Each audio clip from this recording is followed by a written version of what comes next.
Hello, nerds. We have a proper show today. It's not excessively long, but it's also not excessively short.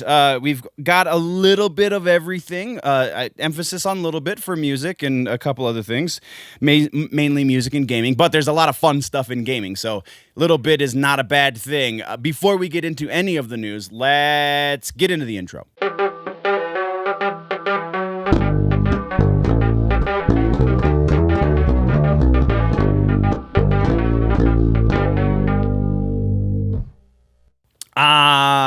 No housekeeping to speak of, so we're just going to jump right into it. We have one piece in music news. That one piece has to do with Slipknot.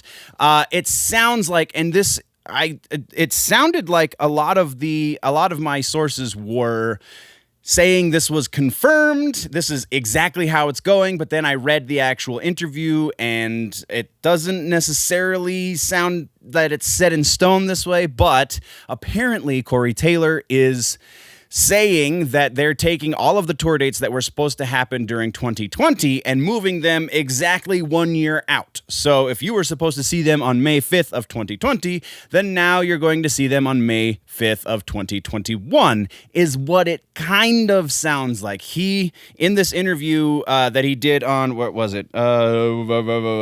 Trunk Nation on SiriusXM. In the interview that he did, it was not definitive. It is a thing that he said, but again, kind of with loose wording and nothing 100% set in stone. So I don't know that it's exactly going to be 1 year out. It sounds like they still have to solidify a lot of those dates. So I plan on seeing them. I do believe they said they're going to be honoring original tickets if you have a ticket. But then some of these stuff had to be 100% canceled and rescheduled because that's the only way people could get their money back. So even that's not 100%. But yeah, so Slipknot is going to be touring all of the places they said they were going to be touring just 1 year out. That's the only thing we've got for music. Let's talk TV streaming. TV streaming is not huge, but it's still got some stuff. All right, so first off, we have an update. So this started out as I was starting my research. This actually started out as a rumor and then was confirmed. Batwoman. We've talked about the fact that Ruby Rose has left the series and they're going to be recasting Batwoman. Well, they're not recasting Kane, apparently. They are recasting the role of Bat. So the person inside the cape and cowl is going to be changed. And that person is, I got to look up the name because it's a completely made up character. That person is Ryan Wilder. This is, a character that they created specifically for the CW. So very little is known aside from what the casting call has in it. And those are notoriously not accurate. Also, this is based on the casting call. So there is still potential that this recasting is in fact for Kane. They just couldn't put certain things in the casting call because, the ACLU would be called, and that's never good. So there is a slight possibility that this actually is casting for Kane. They're just doing it incognito. Though it does not sound like that is likely. This is just, if this is not casting for Kane on the down low, then this is going to get bad really fast. And that's kind of saying something considering the dramatic drop this show had from episode 1 to the final 3 episodes, in viewership. Like, yes, even those last 3 episodes after we were on lockdown were still significantly lower in viewership from the first episode. So this does not bode well if they're getting rid of their main freaking character.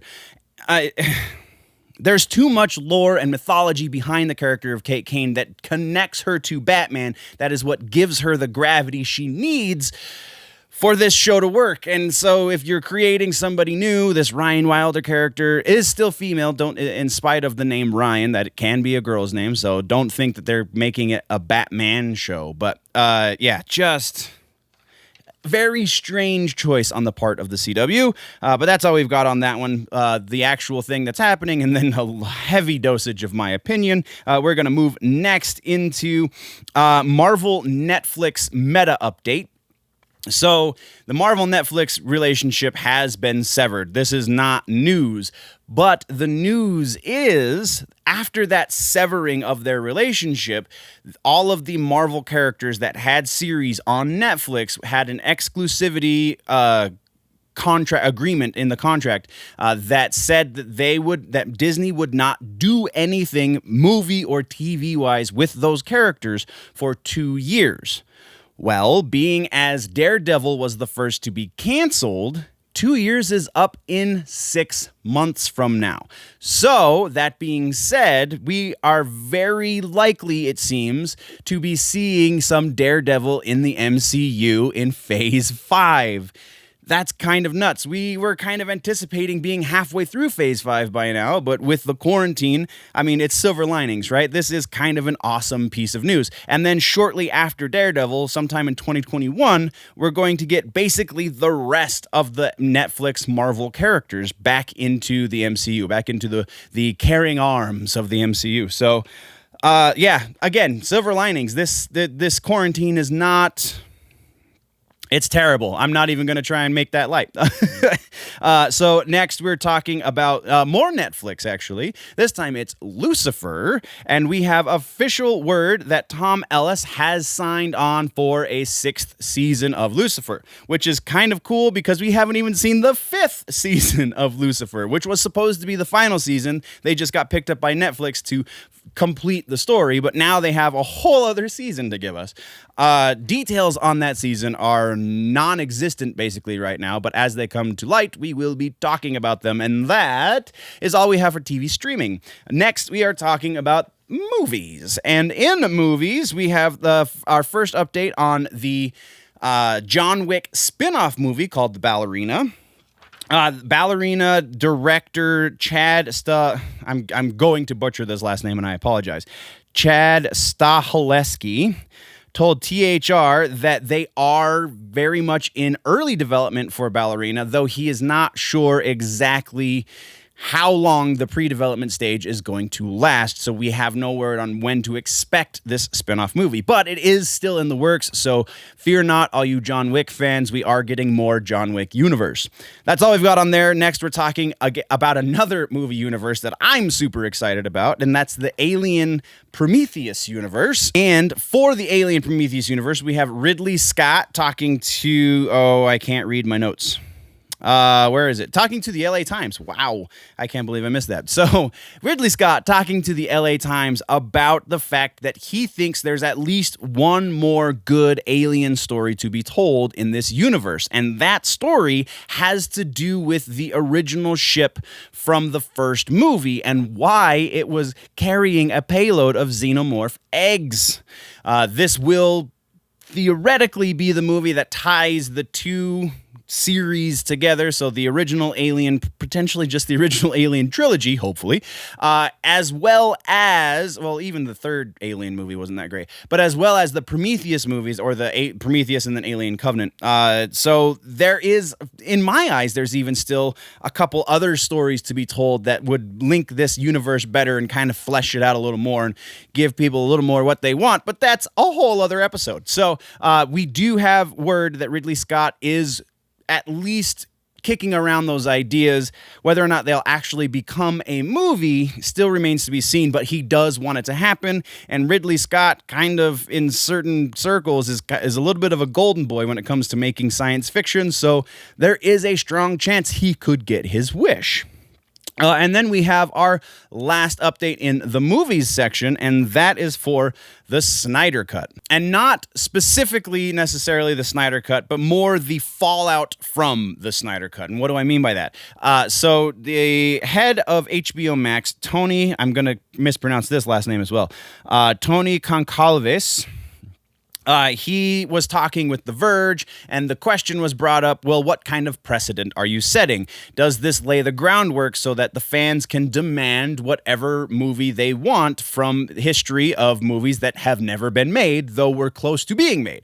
Or movies that the director says the studio screwed up, i.e. the Ayer cut. And the response to this question was at the same time very definitive, but also still kind of leaving certain doors open, because the response was, there is no precedent. This is a one-off deal. This is the only movie that's getting this treatment, kind of, because whenever he would talk about the Ayer cut of Suicide Squad, he was a little bit more vague and a little less solid, kind of implying that maybe we might actually get that Ayer cut, assuming the Snyder cut does well, like we've been saying on the channel for some time. It's the vocabulary used was such that if the Ayer cut does not see the light of day, no one can pin on I'm going to mispronounce his name again, on old Tony Concalves.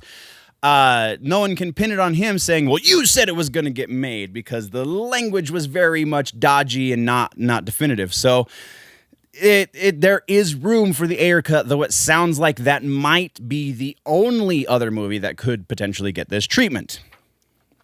Now we are moving into gaming and gaming news. We actually have a couple of things. First off, we have the announcement from Sega that we're going to be getting a new console from them, and it's another throwback console, and it's another tiny console. So tiny, in fact, they're calling it Micro. Micro Game Gear is coming to the shores of Japan. It has yet to be announced for America, though likely it will see the stateside release. It's not really, I don't know what they're thinking. So there are 4 different versions of the Game Gear Micro. Each version is a different color, and each color has 4 games on it, for a total of 16 whopping throwback games. And only 2 of them are Sonic games, which is kind of the bread and butter for Sega, right? So of those 16 games, 2 of them are Sonic, and you have to buy 4 different consoles at $40 a pop.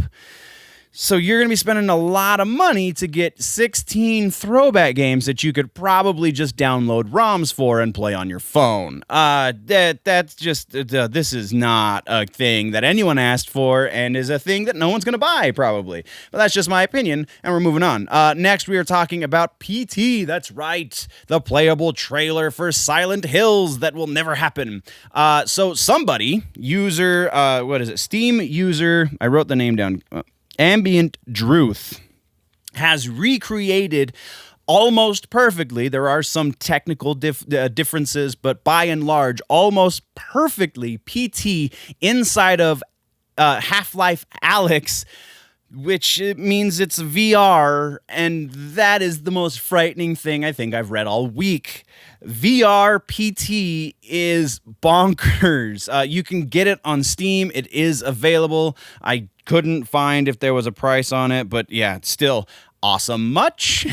That's all we've got gaming. Now we're moving into comic books. Comic books, we actually have a couple of things to talk about. First off, we have Catwoman. The 80th anniversary edition for Catwoman's book has come out. It is 100 pages, and it is getting very mediocre to poor reviews. I have yet to read it, so I can't speak one way or the other, but I don't know if I'm going to read it after reading some reliable sources say that it was, at best, some of the stories in this 100 pages are okay. So that just seems like not a great investment. Next, we're talking about Man-Bat. Man-Bat is getting his own series. I believe this is not the first time, though. But yeah, getting his own series, and it was supposed to be released sometime now-ish. But with the quarantine and all that, it has been moved back indefinitely, though it was scheduled for May 6th, so like a month ago-ish. But it is still getting released. It's just being on hold. I don't know exactly for what, because they can distribute comic books again now, so I don't understand why they're still putting it on hold.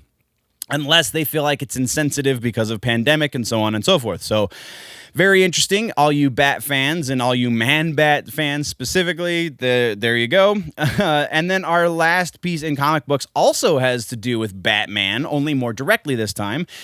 Sean Gordon Murphy, the guy who created The White Knight and then Curse of the White Knight, is working on a third White Knight book in this same Murphyverse, if you will, as it's being dubbed.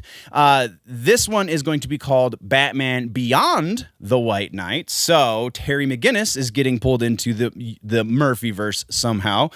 Details on this book are very, very scant, as Sean Gordon Murphy is currently working on his Plot Holes book. Once that book is completed and sent out to all of his patrons and donors and what have you, then we will be seeing sometime next year the book for Batman Beyond the White Knight. So that is comic books, baby. Now let's talk rumors. Rumor mill. We have some stuff going on. First up is Star Trek. We have word from a quasi-reliable, super hit-and-miss kind of 50-50 source saying that CBS is trying to sell off the Star Trek property. Apparently, they're not big fans of what Alex Kurtzman and also kind of sort of J.J. Abrams have done with the series, and so they are moving on down the road and trying to get somebody else to deal with the Star Trek IP, which could be awesome and also could be a giant shipwreck. Part of this rumor is also that because they're looking to sell it off, we are actually not going to be seeing any of those other Star Trek works that are in production, supposedly.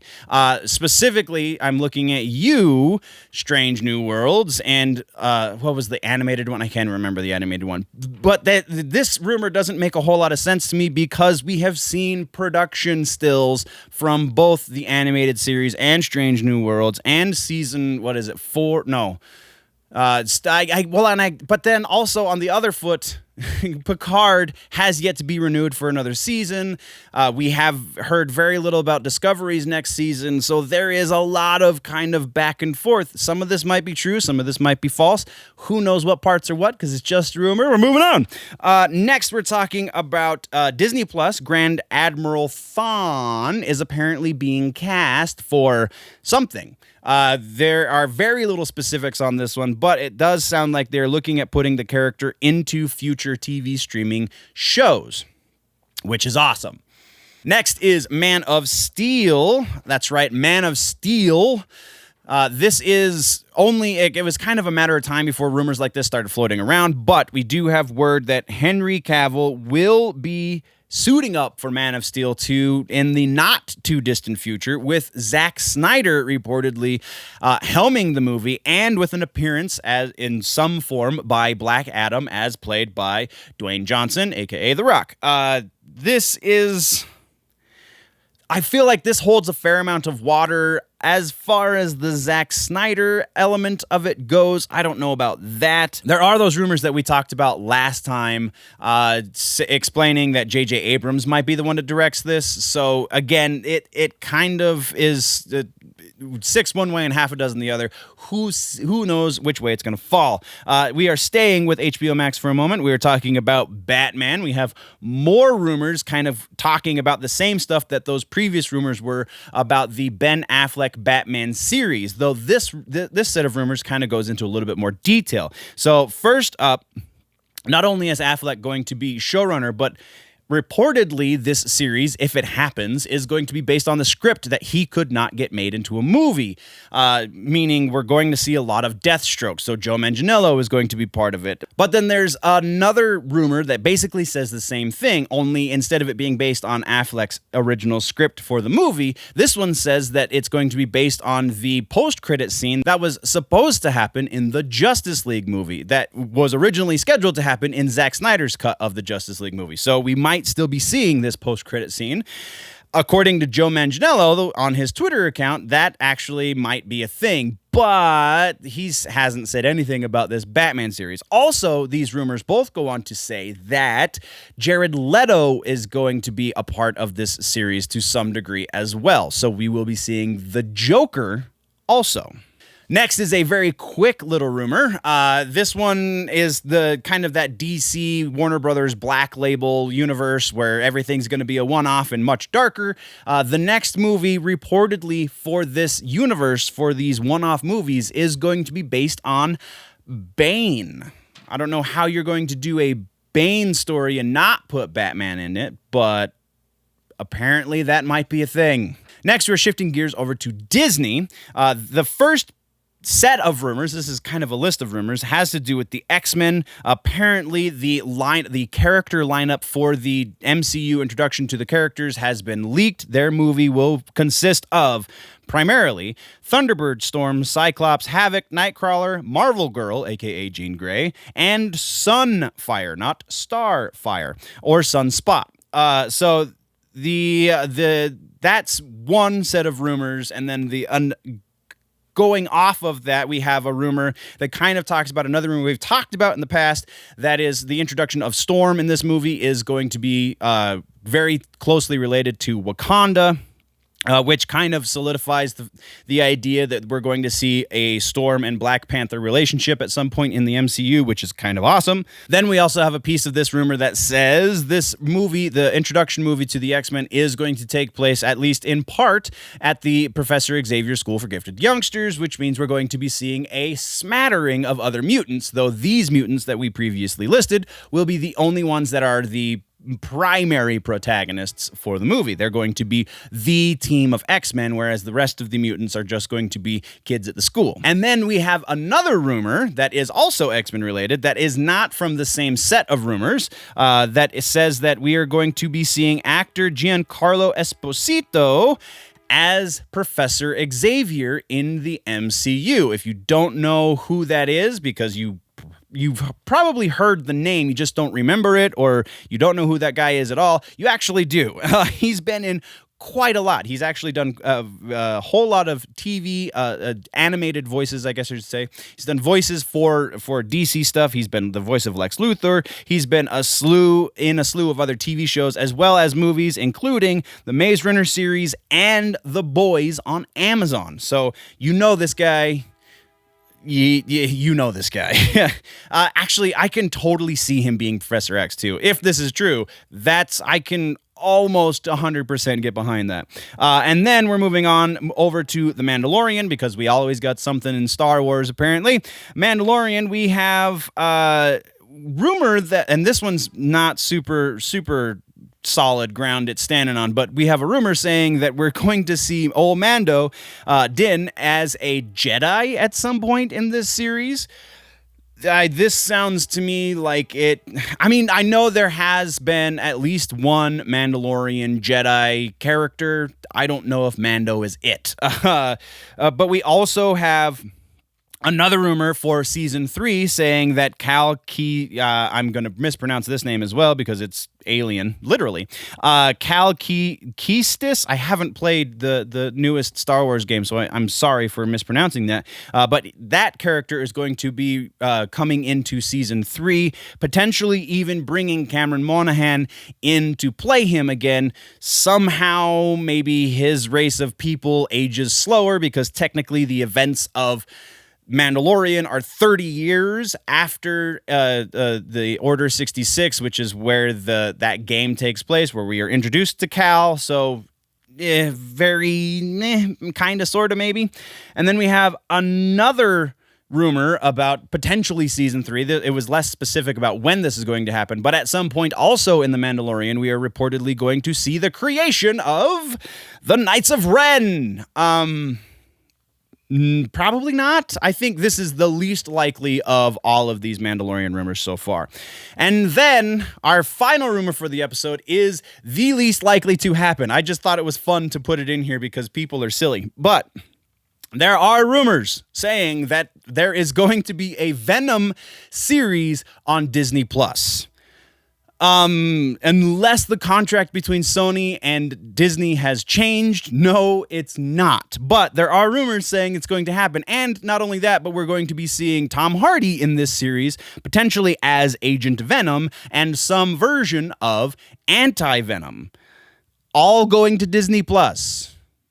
Maybe as an animated show, sure, that's potentially possible, but live action, not gonna happen. Not even. If this happens, I don't even know what I'll do, but I'll do something, and that's where we end the rumor section, guys, and also where we end the episode. What did I miss? What should we talk about in the next one? Let me know in the comments down below. If though you want to go deeper into the conversation, jump over to the website generallynerdy.net.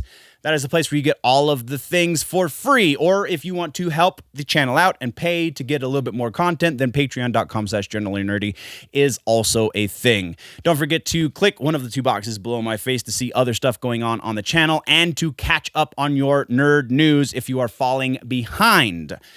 Don't forget to subscribe if you haven't already. Click the thumbs up and ring the bell. All of the things. Before we go, though, guys, always remember that if it is generally nerdy, it's probably here.